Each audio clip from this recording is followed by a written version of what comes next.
এটা আমরা পেয়ে গেছি সর্বজনীন শ্রী শ্রী দুর্গাপুজো সিনসুর আদর্শ উন্নয়ন সমিতি। এরা প্রতি বছর স্বেচ্ছায় রক্তদান সভা করে এবং শুধু তাই নয়, কিছু সামাজিকও কাজ করে। তার মধ্যে একটা রক্তদান মহৎদান গত বছর করেছি। শুধু কথা বলে নেব, যারা সংসার সামলে আজকে এই রক্তদানে সামিল হয়েছেন, কি বলবেন, কেমন লাগছে আজকে? আসি, আমাদের কাজ করতে খুবই ভালো লাগে এবং আমরা কমিটির সঙ্গে মানে ওতপ্রোতভাবেই যুক্ত আছি। এটা উৎসবের মধ্যে পরিণত হলো, তাই তো? এটা একটা নিশ্চয়ই আমাদের কাছে উৎসব, কিন্তু রক্তদান করাটা কিন্তু মহৎ উৎসব একটা। সিনসুর আদর্শ উন্নয়ন সমিতির পরিচালনায় প্রতি বছর আমাদের এই রক্তদান কর্মসূচি হয় এবং এটা আমাদের 25তম বর্ষ।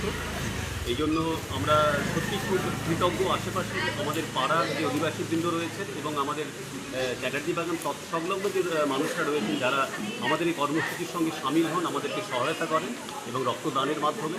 এবং আরও একটি কথা বলতে চাই, আমাদের এখানে প্রায় প্রত্যেক বছর 50 থেকে 60 জন রক্তদান করে এবং দেখা যায় তার মধ্যে অধিকাংশ না হলেও প্রায় 50% মহিলা রক্তদান করে।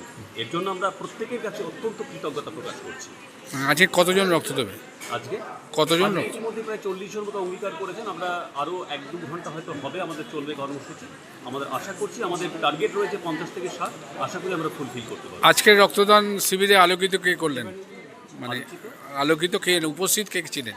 আজকে আমাদের রক্তদান শিবির উদ্বোধন করেছেন আমাদের শুক্লা চ্যাটার্জি মহাশয়া। তিনি আমাদের পাড়ারই একজন অধিবাসী, কিন্তু তারই আরেকটি পরিচয় রয়েছে, তার একটি রাজনৈতিক পরিচয় রয়েছে। তিনি আমাদের চুচুড়া মগরা পঞ্চায়েত সমিতির হচ্ছে আপনার সভাপতি।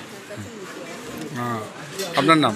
আমার নাম সন্দীপন সরকার, আমি চুচুড়া চ্যাটার্জি বাগানেরই বাসিন্দা। ধন্যবাদ।